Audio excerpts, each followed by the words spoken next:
Hi, everyone. Welcome back to BNI Partners in Excellence. I'm Andy, and today we have Emmanuel Ley with Cabal Construction, and he's going to talk with us all about ADUs, I'm sure, as part of what we're going to talk about. Maybe not all about it. There's a lot with ADUs. Much more regarding general contracting, of course, and some backstory, more of like how you got here. Maybe some things that people in our chapter don't know and the audience at large that don't know about your history. You have a lot of really cool things you've done in the past that I know, maybe not everybody else knows. So I want to take some time to get into that. How's that sound? Yeah, sure. That's great. So first of all, let's start with like where you're at now. Who are you? What's the deal? What's Cabal Construction? So for people who don't know, let's give them kind of like the base level. Right. Well, I have to address the name Cabal. I have to address that first. I always have to start with that.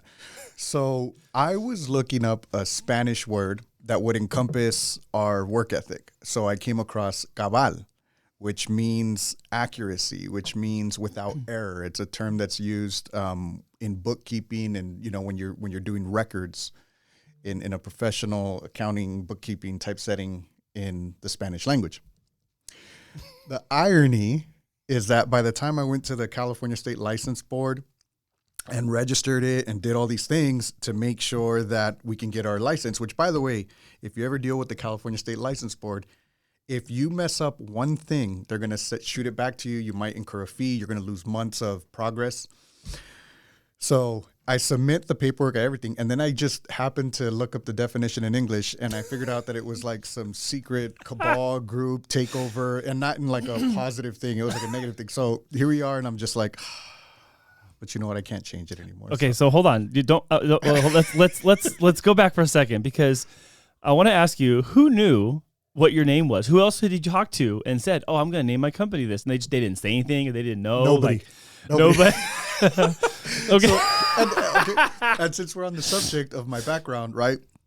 So my background is actually graphic design, branding. You're laughing at right now, right? Branding. No, I know. Right. And I wanted, there were things that I was doing as a graphic designer with the word and with the brand that I was thinking about all these other things, except the most simple thing was, what's the definition in English, right? But like when you're doing a business name, 2 syllables is a great business name. Okay. So that's one thing. And then if you can have like minimal letters in the name, that's another thing.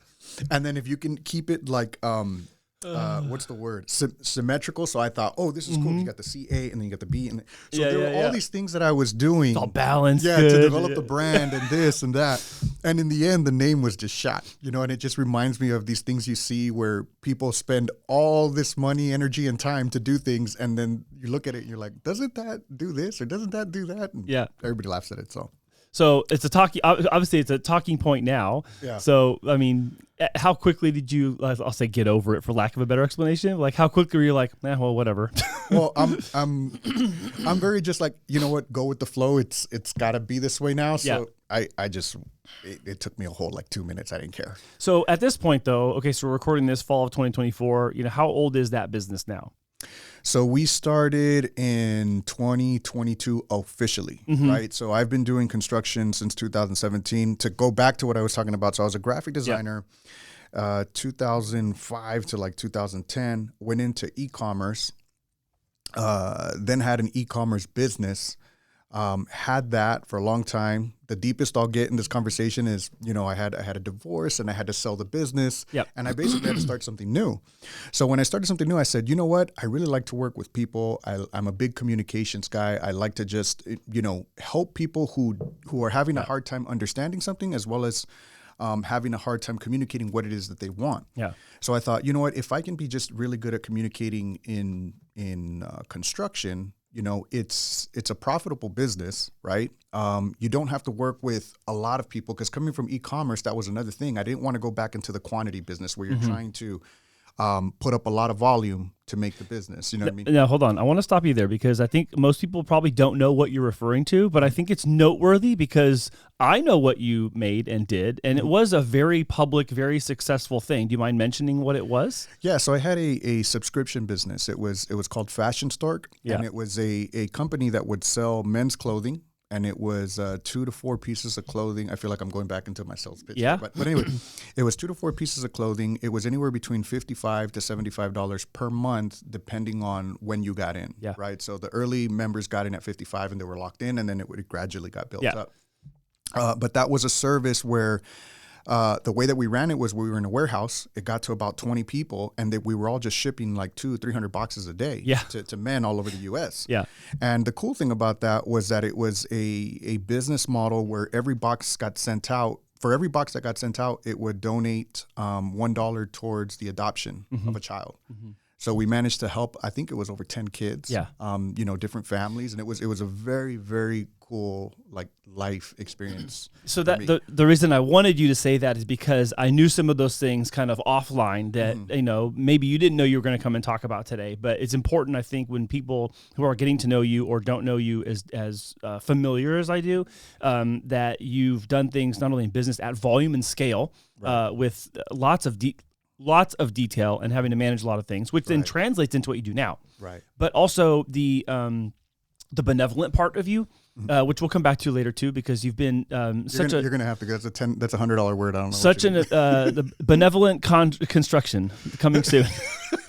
We don't know what the name is, but we're gonna make it up right now. It's gonna be on trucks all over San Diego. Benevolent construction. It probably means secret society in Spanish or something like that. There used to be this Disney cartoon called Handy Manny, and that should just be our this should be our company, Andy Manny. That's it. I love it. Andy Manny. End of the show. See y'all next week. I love it. Yeah. So no, you're benevolent. You're such a giving person. So BNI Partners Excellence and the whole BNI motto of Givers Gain is really you emulate that in a lot of different ways. And so I wanted to pit stop at Fashion Store for a couple reasons. First of all, most people will probably know you now that didn't know you that they don't know you did that, but they might have heard of Fashion Store. And this is during the heyday of subscription clothing models when they came on the scene. Right. And I don't know if you were the first, but you were early into that. Yeah. And we were probably, if there were 5 recognized subscription boxes in 2012, 2013, we were one of the 5 recognized. But that was when it was just start. It was novel, starting. but everyone was trying to storm in the gate. You and had Birchbox, you had Trunk Club, you had Stitch Fix, which was kind of, Stitch Fix is a much bigger company now, but back then we were pretty much. Well, but you're talking about 11, 12 years in the rearview mirror now. So of course they're huge still because they're around. But I'm saying even at that time though, you were there. Right. It was you guys and everybody else. So I think that's noteworthy, especially when it comes to trusting you when it comes to business and people who don't know you, you've done prominent things before. Right. Before I go back to the construction thing, because I know we kind of got here, we went right to the construction thing right away, but can you tell us how you became a commercial model and a commercial actor? Some people don't know that you've been in commercials and you've done acting and model work. So talk about that. Look at this camera. If you're a chubby guy, you could still get. You could still be a model, okay? Ring. It's Walmart. They want you in another commercial. So my daughter, she was meant to be on camera. She's just a really full of energy. If you meet her, her name is Luciana. She's got a lot of energy. She's just out there. She's a big personality. When she gets in a room, she just lights up the room, right? She's just biggest smile. She's just such a sweetheart, okay? So when she was little, we would try her out for sports. And while she was athletically good, she would just kind of start getting distracted. So she was that kid that out in the soccer field was just kind of and then she'd run to the ball. So I was talking to my wife. I'm like, I think she'd be good at acting. Just because of who she is, her personality, she might like it. So we try her out for one audition. She gets it for Walmart. Okay, a project that actually that particular project we never saw it air, but she got it because she had to do this really cool audition where she's a kid at a grocery store throwing a tantrum, and she nailed it. Okay, it was awesome. Was there a lot of practice that went into that? Yeah, a lot of practice. No, so natural. But so she starts to become the actress, and about a year and a half later, we get hit with COVID. Mm-hmm. So she's auditioning for stuff still, but there was a big shutdown. The productions had to wear masks with another mask and a shield. Tyvek suits. Right. Yeah. Just spraying everybody down. Right. And they didn't want to mix actors. So they thought, well, if the kids have families, like bring someone from another family. Right. So they didn't want to. That's how they got you? They snatched you up that way? They didn't want my daughter to be auditioning, to be mixed with like a father actor. They just didn't want to blend the family. So they thought, look, if we can get families from households, which was a great idea, by the way. Yeah. If we can get the families and the households to all come together, then we can get the pieces we want, right? But we don't have to mix them. Yeah. So we start auditioning as a family because her agency requested it. Yeah. So I did it once just to help her with the audition. You had to fill in as a dad for Campbell soup. So I had to fill in as the dad for the audition, just for the audition. But they liked me, so they brought me on. And then we did an audition for. We did we did Walmart. I saw the Walmart commercial. We did. I'm like, that's Manny. We did Lowe's. We did JCPenney. All in that. I don't think I saw. Okay, I don't think I saw that. It was one holiday season where we just did 3 different large companies. So crazy. And it was nuts. Yeah. And they're like, this kid looks like a Walmart dad. Yeah. So we did it for like a year and a half. And it was awesome. And then eventually they started to mix actors, actresses, all that. So we still actually get some work from time to time. That's crazy. Because my wife will get requests from the agency say, hey, we know you guys aren't doing this anymore, but we really like your family portraits for this piece. So they kind of just say, I get voluntold. You know what I mean? It sounds like that. They go, when the conversation starts with, I know you don't do this anymore, but okay. Exactly. So we jump in, we'll do an audition. The most recent thing we did was actually about 2-3 months ago. We did a photo shoot at Disneyland. Wow. It was super cool. Like we went in at like 6:30 in the morning. We're in this like back warehouse where they keep all the staff and their lunch breaks and stuff like that. But it's all like, it's got Star Wars theme all over. And then we start walking through. Oh, sorry about that, man. So we start walking through.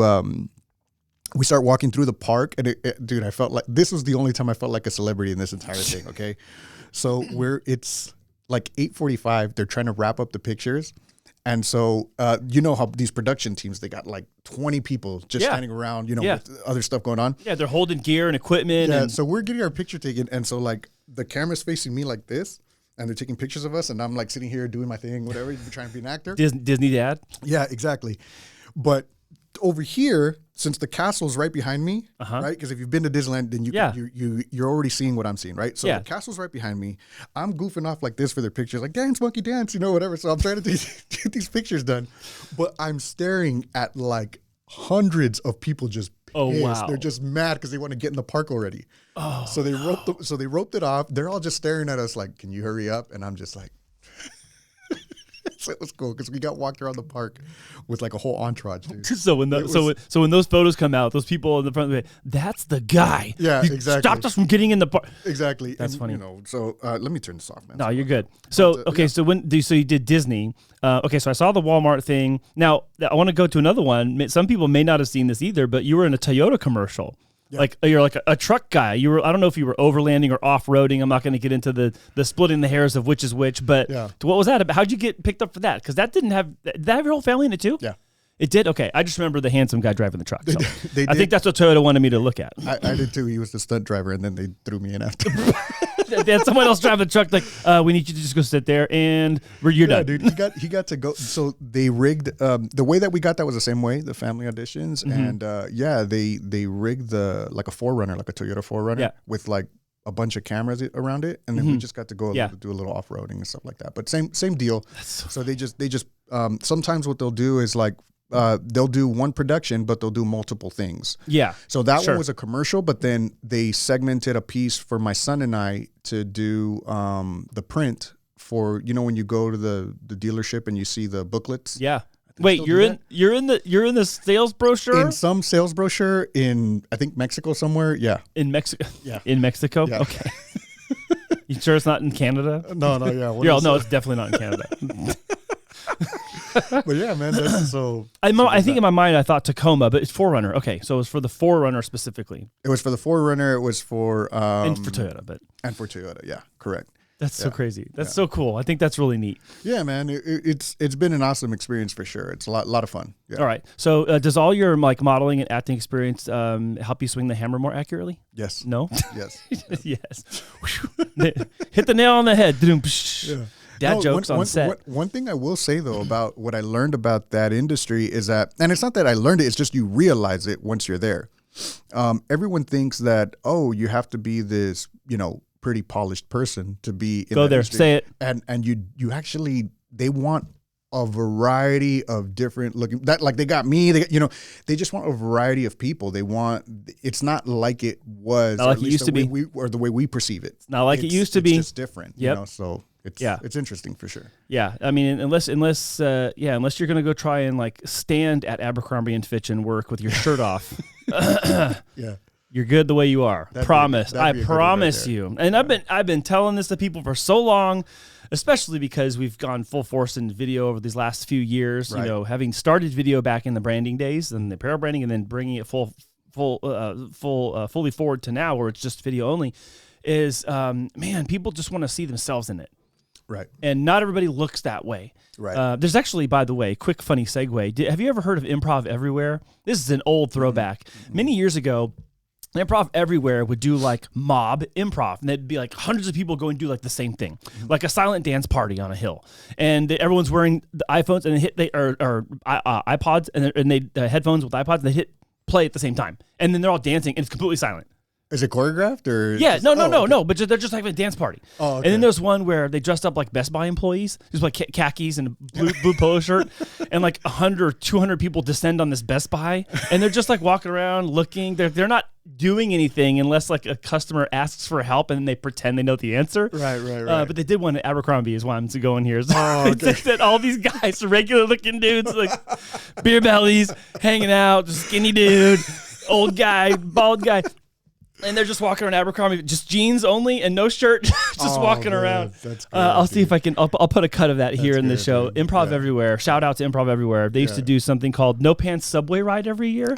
I think that's how they got famous, actually. And it was unannounced, but everyone who was in on the gag was in on it. And that specific day, between like a certain time, right, you're in New York. You just ride the subway without your pants on. No pants on. And it was not meaning uncovered. It was just wear funny boxers or like business suit up top, the shoes with the socks, and then your boxers or swim trunks or something. Like, it was funny. That's good, dude. So anyways, there's my Abercrombie segue. Yeah. But the point being, the takeaway is that people that especially in video marketing now is people want to see people like them, regular everyday people. Like exactly. Like you don't have to be a screaming hot model to be on front of camera. That's not the way it is. Unless you're doing that kind of work, absolutely, then you have to be. But when it's not the kind of work, you don't got to be. So let's talk about what got you here, though, because you kind of had earlier dropped on us 2017. You were doing construction, you were doing some work, and you started. So what was that like transition? I know it was a life change that kind of brought you there, but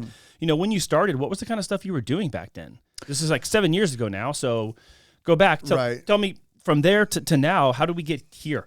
Right. So it was at that point in time, the business, I got divorced, the business went, to the ex, and so I had to start something new. I had to start like brand new, you know what I mean?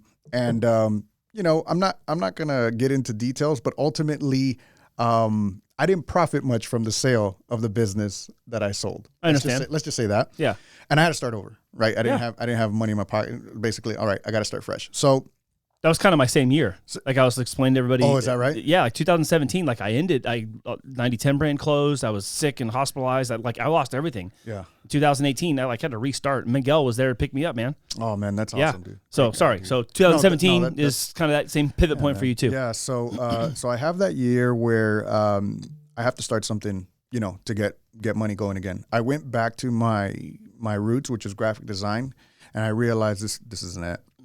It just isn't it. And that's a whole nother piece, but graphic design was just not as profitable as it used to be. Yeah.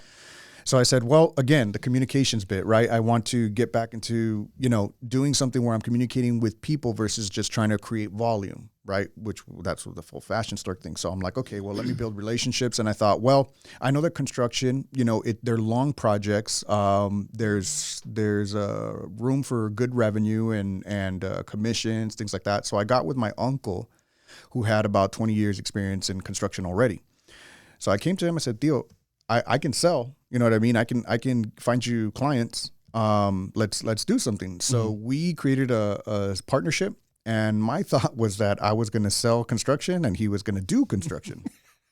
Nah. And what I quickly realized was that we were very blessed to bring in projects quickly. Both my uncle and I were both overwhelmed with the work that started coming in. Wow. So while he thought he was just going to do construction, he was actually going to sales meetings with me and doing things with me, and vice versa. I was starting to pick up tools, and I'll never forget my first day of construction. I showed up, white t-shirt, jeans, and boots. My uncle. Yes. That's how my deal was. So yeah, just that sounds like a commercial. Okay, so you keep going to that. So there's these picks, right? They're iron rods, right? And I'm starting. He's like, look, all you got to do is just make a 2x2 hole that's 2 feet deep, so we can pour a bunch of concrete in it and then attach a post to it because we're gonna do a big, pergola here. I was like, cool. So I'm like pumped, dude. I'm like, and I take that iron rod and I start breaking that dirt, and I'm like, I'm running into weeds and like the branches, the roots that are under. I'm like, oh shoot, what do I do? So he's like, get this tool and cut. Dude, 5 minutes go by, both my hands, I'm not kidding you, dude. I had like, I want to say a good 8 blisters on each hand, already ripped. Like they were ripped completely. And this had never happened while doing graphic design, right? No, dude. And I look my at hands Jose, are manicured, lotioned constantly. And I look at my hands, and I think from the adrenaline, I was just like, I didn't want to say anything. Sure. So I just kept going. You know what I mean? And my hands are like this, and I'm just, and then I think my Theo saw, and he was like, hey, I want this. There's gloves right there. I was like, oh, okay. So I put the gloves on. And the gloves made it hurt more because now I got open sores on my hands, and I'm doing the work. But I was like, you know what? Whatever, dude. I had to get it done. But what's funny is that Jose, who had been doing this forever, I look at him, no gloves, no nothing. And he's going at like, from what I'm seeing, he's going like the half pace that I am. Because I'm sitting here like, yeah, and he's just like... He's like, we got all day, son. Yeah, we're going to be here all day. Dude, his hole was like already like 8 inches deep. Mine was a mess. And I'm like, what is he, But you're like, all these times of digging a hole as a kid, what is happening right now that I can't dig a hole? Seriously, man. But I mean, if you're in the trades and you're listening to this, you know what I'm talking about. There's a way to do construction, right? So, but that day, Andy, it was like, I hadn't felt like that in a long time. It was like a day's work just felt really good. I felt like this is what we're doing. This is my business, with my uncle, and we're getting things done, and it felt good. But I did have to continue to learn. My hands did get rough. I could probably do that today, and I'd probably get like 1 blister. I wouldn't get that many blisters anymore. Built up some calluses over the last couple of years. But I had to learn. You're right. So I had to learn about trenching, footings, electrical, plumbing. I had to learn about all of that. Yeah, you know what I mean? Because we got into it. So yeah, I did that with my uncle for about 4 years, and then he was nice enough to vouch for me with the California State License Board. And so if you ever want to become a contractor, one way to do it, there's a couple ways, but one way to do it is if you're working under a licensed contractor for about 4 years, then they vouch for you, and then you can start taking both tests. So you take a business side test and a technical side test, right? So I took those tests, I got them. And then, like I said, early 2022 is when they officially approved me to start doing the business on my own. Nice. Yeah. That's awesome, man. Yeah. So it's been two plus years now. No, 2002, 2020. Yeah, almost. Yeah. Almost going on like your third as a light. Like, I'm sorry, it was 2021. 21. Okay. Yeah. That's awesome, man. 3 in some years, yeah. So, like a lot of jobs, you kind of have to like start at the ground, right? Ground level, literally the ground level. And, got to start from there and then go from there. Right. What is it? Was there a point where you realized, like, oh, I get this now? Like it clicked where you know how that happens when you start something and you're like, oh, I'm just kind of doing it and I'm excited. Maybe I've got some enthusiasm, but then like it like locks in and you're like, oh, and like this whole new like world opens up. Do you have a moment like that? Dude, anyone who's in construction will tell you, you have that moment constantly.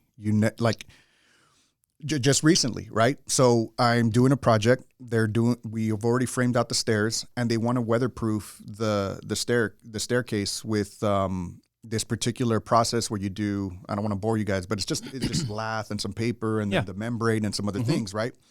The last time I had to do this, I had to subcontract. So we don't know how to do this. So I was like, okay, I'm gonna subcontract. So I'm gonna do it. They did it, and it was done. But I noticed that when they were doing it, they were breaking work that we had already done. They broke the stucco, right? So to not bore you guys with it, this time around, I said, you know what? Let me bring out another sub, but before we start doing any stucco, right? And the first thing he said, I've been doing this for 15 years. This is the first time that someone did it right. Oh my. Okay. Meaning do this part before the stuccoing. Right. Because I saw that, and I was like, man, that was gratifying, but on so many levels, because I patted my back as a GC because I'm like, hey, you got to take proper steps. But let me tell you, I mean, for that one great moment, there are many moments where it's a learning experience. You just, you know what I mean? I happen to know that there's just a lot of figuring it out, right? Because you can draw something out on your plans, and your architectural design and setup can look a certain way, your materials can come a certain way, but it's like there's a lot of adjustments and things that change along the way of building something. Right. It's not Lego pieces where step 2 is this and step 3 is that. No, section 2 might be this. Section 3 is that you're making cuts and you're making changes. Right. So yeah, but the nice thing is that once you learn, like every time you learn something new about one particular trade in one particular phase, it just feels really good.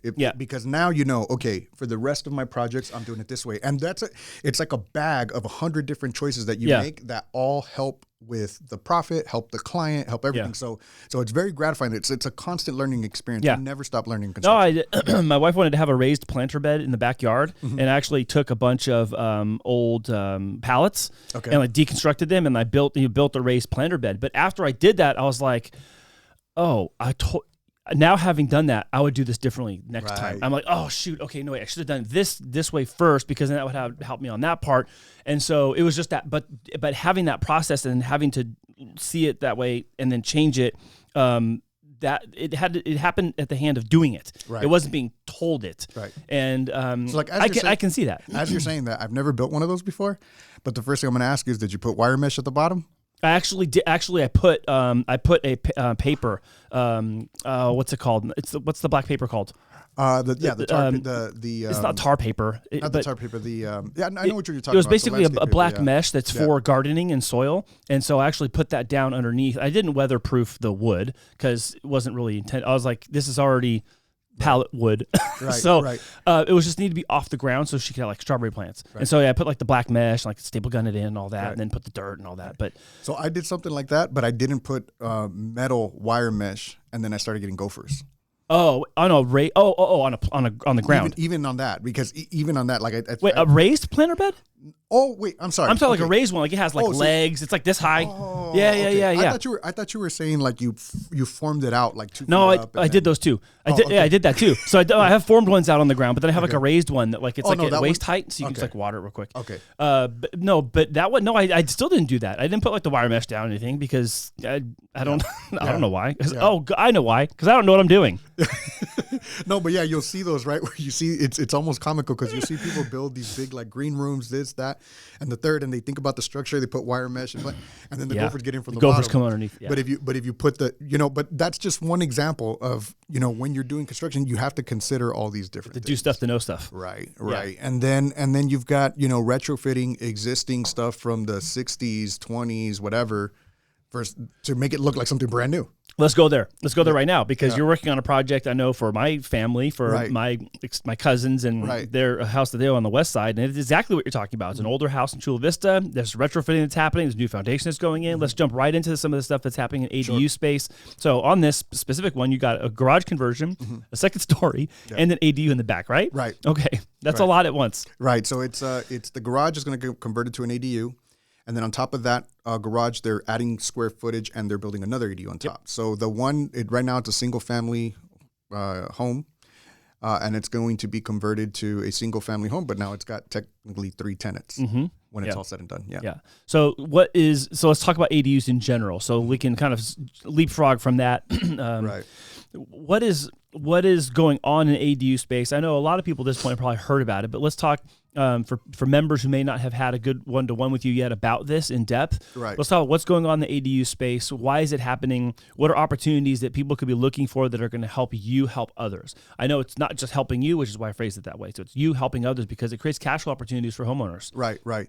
So one thing we need to know, at least as for all California residents, is that the state is really changing legislation to help cities build more housing. Obviously, we have a housing crisis in California. So they're trying to make it as easy as possible for cities to allow people to build ADUs. And the cities are going through the learning curves each and every year to figure out how to do these things. So that's why sometimes you'll see that some people are getting away with something in this city, but not in that city. Yeah. You know what I mean? It's just a matter of time before it happens. So there are a lot of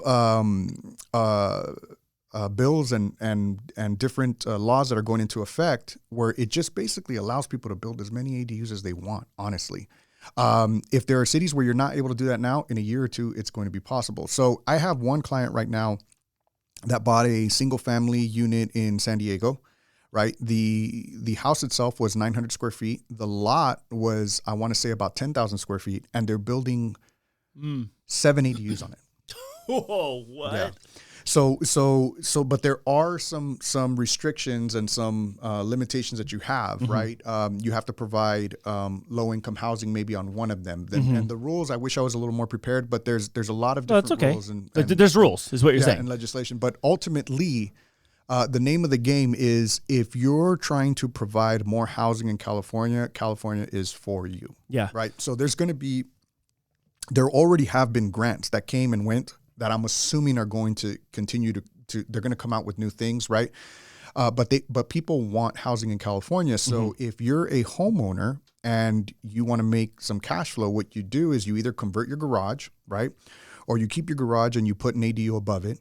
Or if you have a backyard, you put the ADU back there. Or if you want to make, let's say, the term granny flat, or came from she stays there, granny stays there, right? So you can do what's called a junior ADU, but there's all sorts of different things you can do if you own your property. There are limitations if you're a condo owner, because there's limitations with the perimeter, community space, and things like that. But otherwise, if you own a single family home, and even R1, R2, all these different things, they're allowing a lot of ADUs. What they want to do is they want to maximize the space for renting. And there's a lot of people across the board, or there's different opinions on that. Ultimately, I think as a builder, what we're going to be facing in 10 years is parking problems. It's already happening in some parts of town. I mean, Right. if you're in North Park recently, Right. dude, it's insane. Yeah. But I mean, with that said, I'm sure that there will be things that will be, created so that, parking will get better. Who knows? Yeah. But with that said, yeah, if you're a homeowner right now and you try to build an ADU, those are the options. You convert the garage, you put one above the garage, or you put one in the back, or you attach one to your house. So so talk to me about like some of the things that you're doing. Is it all ADUs right now, or are you still doing other types of projects? 'Cause I know before you've done kitchen remodels, you've done some bathroom stuff and things like that. So are you also taking those still, or are you just purely focusing on ADUs right now? We're taking those. We are taking those. We're taking on those projects for clients that have been in a couple construction projects before and just really want a good white glove service. They just want it to get done right. They don't want to deal with the miscommunications. I really appreciate contractors who are maybe just a one contractor with their helper. But those contractors, it's really hard for them to take on multiple projects, and the moment they do, they get spread thin. Yeah, which is why you hear about things projects take longer, that are taking forever. My guy didn't show up, or and what have you. We're the type of builder that we have 20 technicians in our team. So 20 now? Yeah. Oh, shoot. Okay. And we have 3 overhead. We're a total of 24, 25 people right now. Wow. Yeah. So we have to have projects. So lots of projects is pro for us and our clients because it allows us to keep a big team and we can rotate, on the spot. So the end result is we're just moving. So yes, we will take on kitchen projects. If you're a client and you need the kitchen done in 4 to 6 weeks, we'll get that done. And it's funny because some people might hear that and say, hey, well, I know other contractors that'll tell me they'll get it done in 4 to 6 weeks too. Yeah, but we mean it when we say it. Yeah, that's an actual that's an actual window, not a best case scenario window with no hiccups, no problems, and nothing. Exactly. Yeah, and that's big to us too. Is we don't like to tell people that we're going to finish projects, sooner. If anything, we'll give them a little bit of margin to say, hey, it could potentially take this, because there's so many factors that come into play especially if you're doing a project where it requires permits. Yeah, permits require inspections, and so it can always take a little longer. So when it comes to people inside BNI looking for referrals for you right now, what are some of those best case scenario referrals that are like, oh yeah, I'll do that every day and twice on Sunday? Yeah. You mean like kind of referrals that referrals that you want to get? Yeah. Well, I've said it before. Architects are awesome referrals for us, right? Architects are awesome referrals for us because architects need to be organized, need to work with deadlines, need to be on top of it, and need to be constantly communicating with their clients. So naturally, those architects want to pass on their projects to a contractor that wants to do the same things, right? So we've had a lot of success with having relationships with architects because they pass those projects to us. But we do want to take on those ADUs. We still love to do kitchen remodels, bathroom remodels. Yeah. I would say what we want to try and do next year as like kind of like a to 10x ourselves if we want to try and take on custom homes where we have clients who want to just buy a property and basically tear the house down and redo it. You know what I mean? Now could you also do that with just a piece of land? And it's with already utilities or no? Right. So if you buy a lot, be prepared to wait. Right. Yeah. Because you're going to have to work with a civil engineer. Who's going to have to set up, for the fire department, for utilities and all that good stuff. But once that's done, yes, we take those plans and then we build your house out. Dude, that's awesome. Yeah. So that's coming soon in 2025? Well, we have actively been looking for ADUs clients for the last 2 years, and that's what we have. Yeah. So I would say in 2025, we're going to start actively looking for people who want to build for custom homes. builds. Yeah. Dude, that's awesome. Yeah. Well, that's cool. Have you been talking about this before, or are you like breaking new news right here? It's not breaking news, but it's kind of new. It's kind of new. I've been reading that 10X book. Okay. 10X is better than 2X? Yeah. Yes. Yeah. Awesome. So it's that book. If you've ever read it, it kind of forces you to answer some questions that you didn't know you needed to ask yourself, right? So it just kind of pushes you in a direction where you need to think differently. Yeah. Right. So because of that, it led me to, hey, you know what? We've got a perfect team to build custom homes. Yeah. You know what I mean? And we have a team that likes different stuff when it comes to interior design. And, so I think it's right in line with what we have right now and what we can do. Yeah. You got all the key players, right? So if you got all the key players and you got your material sources, I'm going to casually say this. It's not much different. I know it's a whole different animal, but I'm just saying that when you have skilled people and they've done a lot of projects for many years, and then you have an idea over here to build an ADU or a second story or whatever, and then you're going to go build a house, like you're... And Andy, it's a lot more fun too, because right now the world we're in, it's more about creating the living space, either for family or for rental purposes. Yeah, multi-generational in a lot of cases. But custom homes is, hey, I've worked hard, I've worked my butt off, you know what I mean? And I want to have my house my way. Yeah. Which is going to invite all sorts of fun, like cool stuff that you don't normally see in a traditional cookie cutter ADU. So I think it'll be a lot of fun for us, for sure. Dude, that's exciting. Yeah. I can't wait for that. Yeah. I want to, while I still have you here, I want to ask you a couple of like fun and different questions. Is that okay? Yeah, sure. And, so in our BNI process, we have our one-to-one worksheets, and we ask, what are good referral partners for you? Who are your best clients? How can I refer you? That kind of thing. But I've always been interested in just the personal side of personal business as well. So I wanted to ask you a couple of questions today. So what is, who is someone, would you say, has influenced you in a way that's meaningful, that's worthy of mentioning? Tony Robbins, for sure. Okay, really? Yeah. All right, tell me about that. Well, I just I don't know if you saw his special on Netflix, I'm Not Your Guru. But what I took away from that was he is huge. He is huge on meeting people where they're at, and he has this ability to, like, he almost can sense your energy and what you're going, not necessarily what you're going through, but he just senses your energy. He meets you where you're at. He knows what he needs to communicate to you to lift you up. Yeah. You know what I mean? Yeah. And there's this, he like zeroes in. right. Yeah. And there's this piece where in that particular special where there's a guy that is suicidal, right? He's been suicidal in the past. And I've never, thanks be to God, I've never been in that situation before, but he's talking with him and he's really serious. And he's like, you know, and Tony's like, well, you know, when have you thought about this? He's like, he starts like kind of bitter. He's like, oh, okay. He's like, and he looks and the guy's wearing like these bright red sneakers. Mm-hmm. And he's like, is it the shoes? And the guy's like, it's like, the guy's kind of like dumbfounded. Like, what are you talking about? So he looks at his shoes and he's like, is it your shoes? And he's like, because they're real fucking red.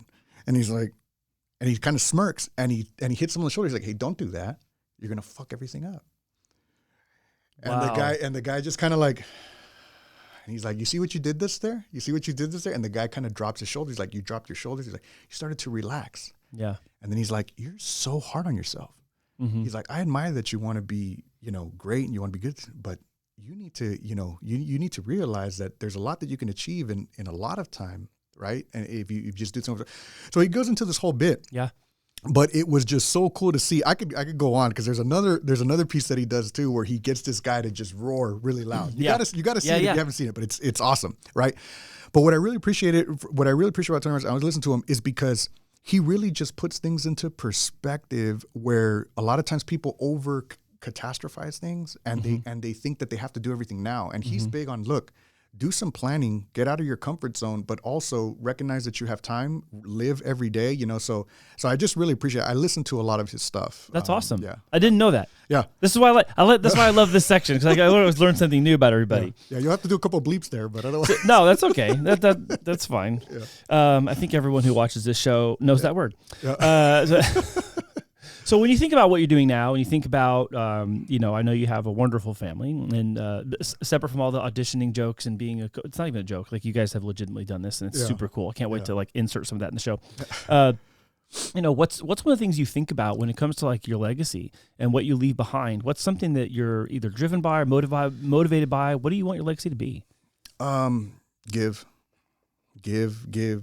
Every time you give. I'm big on just being a giving person. Giving not only gives to the person that needs something, but it also does something for you. I'm a believer, and so there's a lot of Bible scripture that leads to, you know, kind of putting those blessings up in heaven when you give. But even ultimately, just the feeling that you get from giving, and don't tell anybody about it, right? But that's my biggest thing. If I could take anything away, is like, Emmanuel and his legacy was he was a giver that wouldn't speak about it. Yeah. You know what I mean? Because he would keep that like to himself, between him and God. Yeah. You know what I mean? But that's what I want my legacy to be. I want my kids to say, my dad was a giver. He would give, he would help, he would give his time, he would give his finances, he would give. You know what I mean? And you have done all those things. And he truly felt, and he truly felt that that it was beneficial to himself, right? So that's the part that I want people to get, is when you give, you're actually doing a lot for yourself. Yeah. You know, and especially if you keep it to yourself. And the reason I say keep it to yourself is because there's a lot of people, and it's funny because I see this happening in social media right now. So I'm always like, you know, but you see these people that going up to people are like, hey, here's $500. Right. You know what I mean? And I love that. And I love that because it shows the emotion and things like that. But then you have to wonder, it's like, are they exploiting just to, you know, just to kind of pump up their audience and things like that? And I'm sure that there are good-hearted people doing that on social media, because their argument is probably like, no, well, we're promoting that you should be giving. So so it's a long, but for me personally, from my personal experience, if you just learn to be giving, one thing that I love to do, it really just brightens my day, is these days $5-10 doesn't get you much, right? Doesn't. Okay. But if you add that to whatever tip you were giving that day, it does a lot for that person. Yeah. Right. So if you go to a restaurant and the tip, the 15% is like $5, and you give $15 or you give $20, it makes that person's day. Yeah. Right. Because they're just like, that was really cool. Someone really appreciated what I was doing. And it'll just set them up for the day. And that's something so easy to do with $5 or $10. You know what I mean? Yeah, and I want to make sure, and unless you oppose, I want to share a personal story, if that's okay. Well, yeah, I don't want to rob you of sharing something you want to share. Right? No, it's about giving, and it's about the concept of giving and receiving. So during most of our partners in excellence, they know that at the end of 2023, my wife was diagnosed with breast cancer. In 2024, we were enduring that time. Mm-hmm. At the same time, we had taken in 4 additional kids on top of the 3 that we already had. And so we had a household of 9 with the mom of the house going through breast cancer. And, there were some trying times financially. Mm-hmm. And I remember one day I was talking to you on the phone after a BNI meeting and going to the dentist, like running to get there on time. And we were just talking, and I was like, I got to go. I'll talk to you. I'll connect with you later. And I hung up, went into the dentist, and I came out, and I'm looking at my phone. I see all these like text messages I missed, and I see one that you had sold me a substantial amount of money. Mm-hmm. And I just wanted you to know, and everyone watching, that Manny supplied an entire month's worth of groceries for our house of 9 in the season where my wife was going through breast cancer, and we were raising extra kids, and your benevolence and your giving helped us out a tremendous amount. That's awesome. And I know that you don't want public credit for it, but it's important for me to say for this reason. In BNI, we talk about givers gain a lot. And one of the things I've known and I've learned over the course of time is that what makes me a better giver is being a humble recipient. Mm-hmm. And it takes a heavy dose of humility and humbleness to accept such a generous donation at a time when I'm doing my best and I'm trying to be a great husband and a dad, and I'm trying to be a servant to my friends in business and to my clients and customers and do all of the stuff. But man, it was such an uplift for us because it allowed me to go, okay, that is taken care of. And my focus wasn't like scrambling this, that, and it was a huge help. And I just want you, I know you know that, but I wanted everyone else who does not know that in a time where I did not ask you for help, you helped me still. And it made a tremendous impact on me. That's awesome, man. And I appreciate you sharing that. It was a decision that my wife and I make because we truly believe that what we get is not ours, right? It's just our responsibility to give it. And you're a steward. And pay it forward. And here you were, man. I mean, you're talking about something that I did, but ultimately, I pray and God blesses, right? So he I pray, I need more business, I need more revenue, and he gives it to me. Mm-hmm. He says, but what are you going to do with it now, right? So he's saying, he's big on follow me first, right? So that's with everything that you do. I was just talking about my son about this the other day.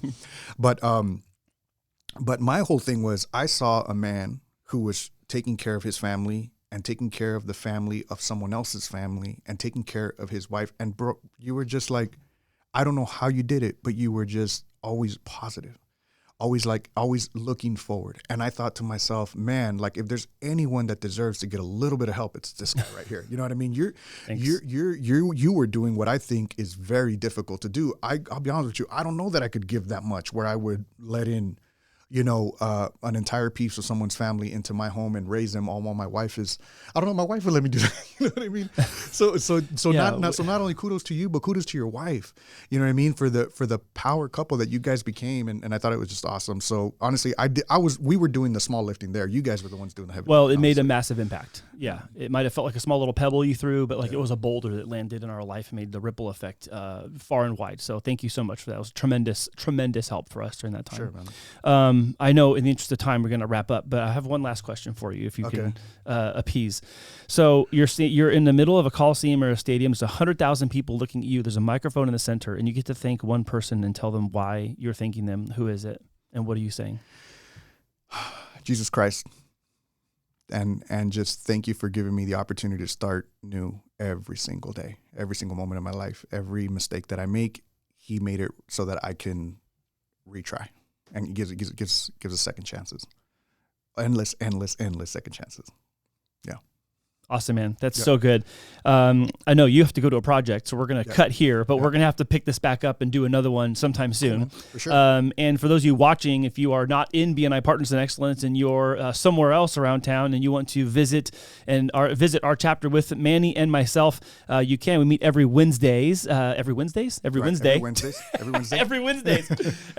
down at the Chula Vista Golf Course in Bonita, 4475 Bonita Road, down in Bonita. And I have to break up your outro. No, go for it. Right? But I just have to say, from a business standpoint, if you're looking to do marketing, if you're looking to network, take it from a guy who has done all different sorts of avenues in marketing. BNI is by far one of the best ways to market your business. If you're in the, B2B, if you're with people, whatever, it's one of the best ways. And honestly, another great thing is to do video and do these types of audio. So what? If you need someone, Andy is...